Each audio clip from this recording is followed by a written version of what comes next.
So let's talk about uncovering hot product trends. This is the first step, is what you'd want to do. Now, there are some requisites. There's a couple of things that you need. You may not need them right now, but if you want to implement what you learn, you will need something like this, right? You'll need some payment accounts, whether it's PayPal and or Stripe. You'll need an autoresponder because we want to collect leads, right? So we need to GetResponse, a Weber account, or your autoresponder of preference. Just make sure that it integrates with Warrior Plus. That is the market we'll be training on. You should have a web host, a custom domain, and an email account with that domain. You don't want to use any Gmails, Hotmails, Yahoos. You do want to have your own professional domain, so to speak. You want to make a good impression. And in this market, it's generally, your domain is something that expresses a benefit with your name. So I have Success with Luther is for one, Landry in a Circle is another. So something to think about. If you need help on this, say, send me a question in the support desk and we will work through it together. WarriorPlus.com, that is the marketplace. So you'll need an account there. The account is free. And you want to create a contact email for anyone who purchases your micro products. You do want to have a way for them to reach out to you, whether that's for refund requests or questions or etc. So I know most people do have at least a handful of these, if not all of them already. So just make sure that you do have these in place prior to implementing the plan that we're giving you. Now, the source of success in this strategy is understanding what the market is doing, what the fresh and hot topics are, what the conversation is inside of the market. This is very important. This is where 90% of the success comes from. Affiliates promote the hot trends. What works is fresh. Fresh is best. So lists respond to fresh many more times than they respond to older stuff. And we've established that after years of testing.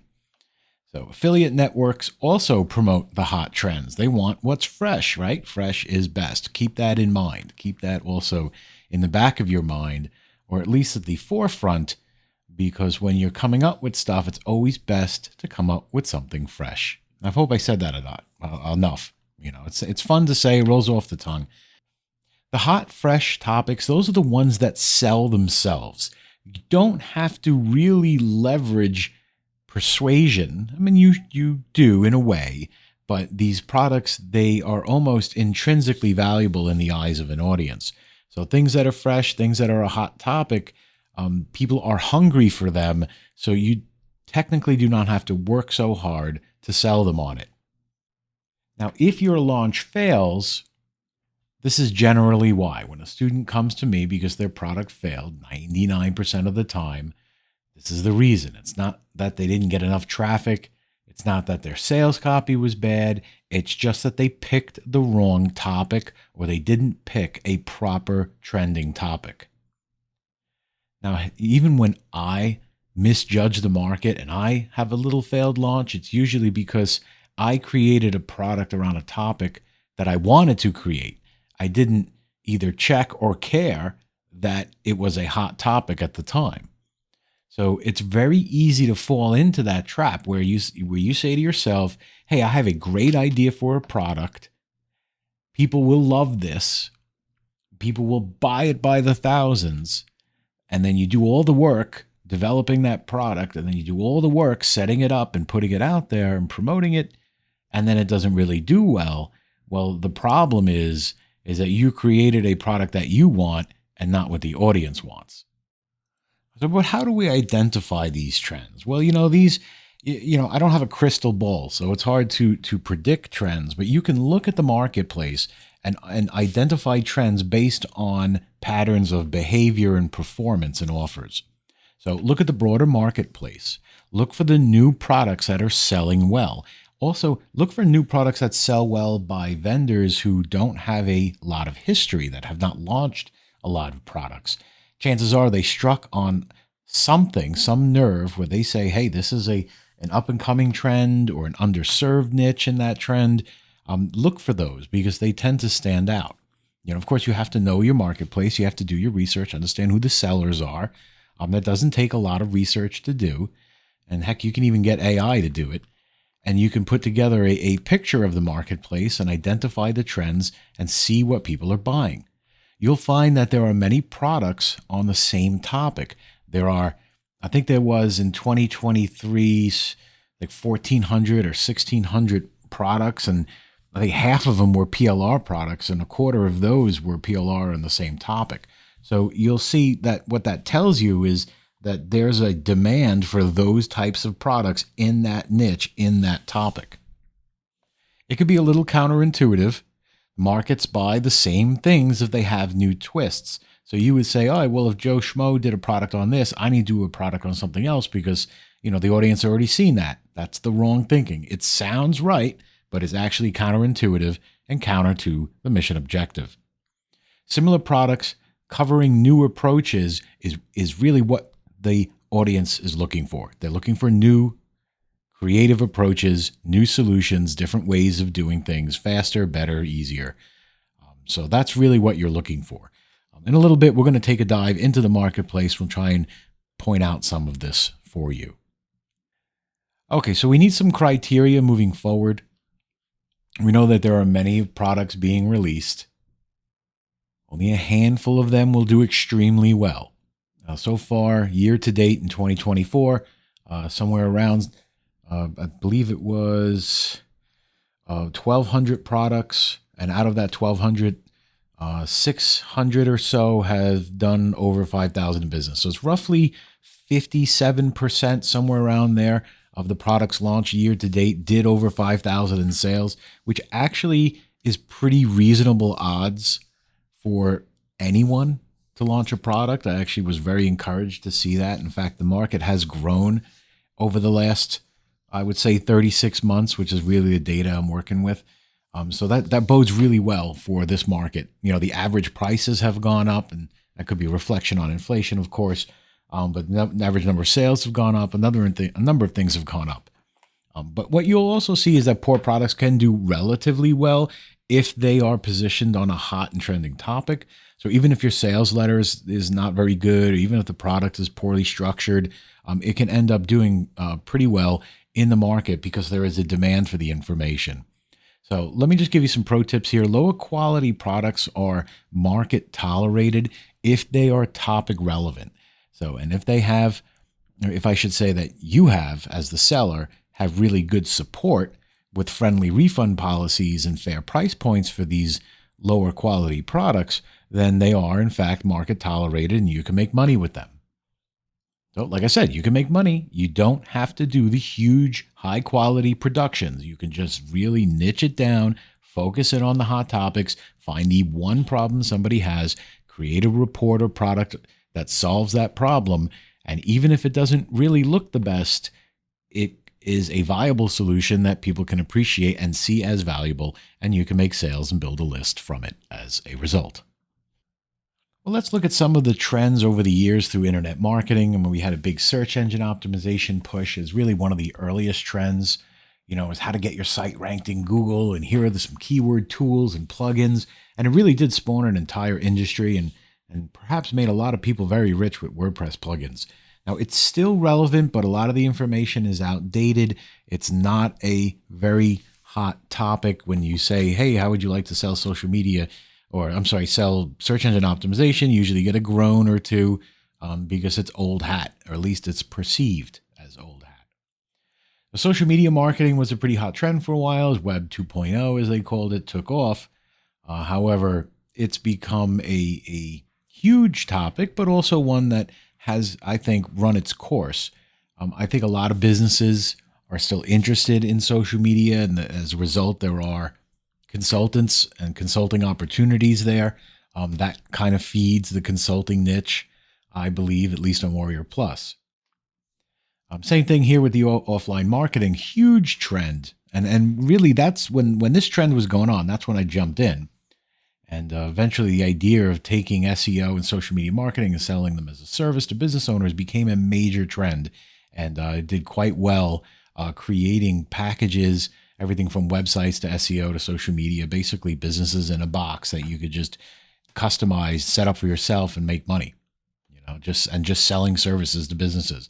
really one of the fastest ways that someone who has no experience and really hasn't done anything can just simply pick up either the telephone or can send a couple of emails and generate some interest and then follow up with a business owner and make a sale and make money very quickly. So I've released a ton of products in this market myself. And like I said, I built my entire brand in the offline space at first. E-commerce such as Amazon and Etsy, they continue to grow. E-commerce is a massive, massive trend. It seems to have a much higher barrier to entry. Like if you could do your drop shipping, there's other things you can do to kind of reduce the front end cost of setting up an e-commerce business. But at the end of the day, it's, you have to have inventory. You have to have money for advertising. Pay-per-click is really a big driver of e-commerce. If you don't have that, it's really not a good business to start. And it's certainly not a good business to start as your first business, if that's, in case you were wondering. But e-commerce was still a trend, like Shopify, all those providers, they were riding that wave. Cryptocurrencies, no doubt you are familiar with those. Big price explosion on Bitcoin really started to drive that. These crypto coins became a gold rush, and I even got swept up in it. And I think I ended up more or less breaking even. I didn't do any huge trades, but I did pretty well on Decentraland. I thought that was pretty cool. But I was in and I was out real quick. It's still, I still see products out there for it. It's not really my cup of tea. I don't, really want to jump into the crypto markets, but there are some opportunities there. The next trend I think we should talk about is our NFTs. They were quite the trend for a while, and a lot of big marketers jumping in them, but it seems to have gotten a little sour lately. A couple of issues, and I would say, I don't know if I would call them scandals, but some problematic things there with NFTs. The next trend is going to be the AI chatbots and AI in general. So ever since OpenAI released ChatGPT, AI has been them really selling like hotcakes and continues to sell like hotcakes in this market today. It's almost like the SEO days, and we really don't know where this trend's going to go. I thought maybe sometime last year that the trend would die off by now, but it hasn't. So continues to grow, and something to take note of is your ability to not only use AI, but also the interest that is latent inside of the audience in AI chatbots and automation.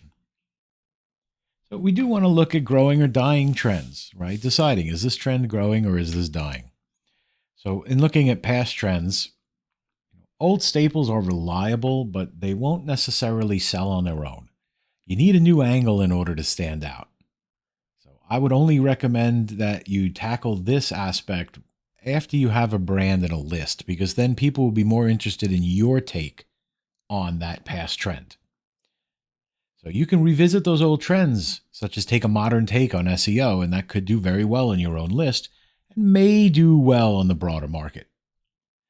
Whatever's currently trending, this is going to be the easiest for you. And the earlier you jump on the trend, the better, right? That kind of seems pretty logical to me. Earlier you're in, the more money you'll make. You will have, I guess, longer exposure in that trend over a good timeline. So what you want to do is try and find some unique twist on that trend, something that you can leverage that is unique that other people really aren't using. Now, AI can generate these ideas for you, but it's up to you to pick the best ones. Now, future trends, this is something else, because if you can catch it, you're going to explode. You're going to do a lot of business if you can ride the wave of a trend as it's starting to build. So being the first in these trends and having access to the customer's affiliates will just simply flock to you for being first in that trend. So it could be very difficult to predict future trends. Again, we don't have a crystal ball. Nobody knows what the next second will bring, right? So what's going to end up happening is that you will often be wrong about a trend. You might be wrong nine out of 10 times, but that one time you're right is going to be an absolute home run. So the strategy there is to release multiple products with different future trends to see if one will catch on. Okay, so how do we find trends, right? Well, we can go to a site called Exploding Topics, and what this company does is analyze different search results and search patterns and tries to predict on the topics that are exploding. And it's really great website that's going to give you some insights into what's taking off. You can do so also with Google Trends over at trends.google.com, and you can look at what search terms and phrases are breaking out. As far as any market-specific trend research, you can look at CB Graph, which is the ClickBank graph.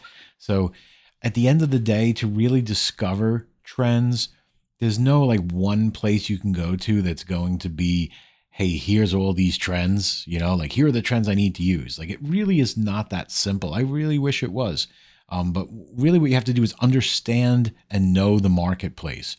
And that comes from going through it every day, doing your research. This little bit of effort here will produce a very large return. It will never not produce a return that is valuable to you.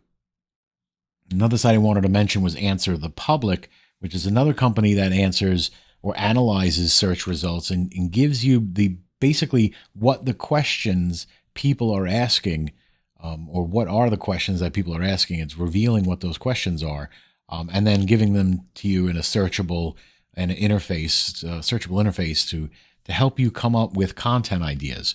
And I think this is perfect for micro products. It's a tool I've used for quite a while now. In fact, I've watched them, I watched them launch, and then I watched them change their branding a little bit, but their tool is still fantastic. Well worth the money too. You get a lot of benefit out of the free version of the tools, but the paid version is fantastic. Now, in the next video, we're going to take a walkthrough. I'll show you the marketplace, and we'll talk a little bit about identifying trends and things that are happening. We'll see you there.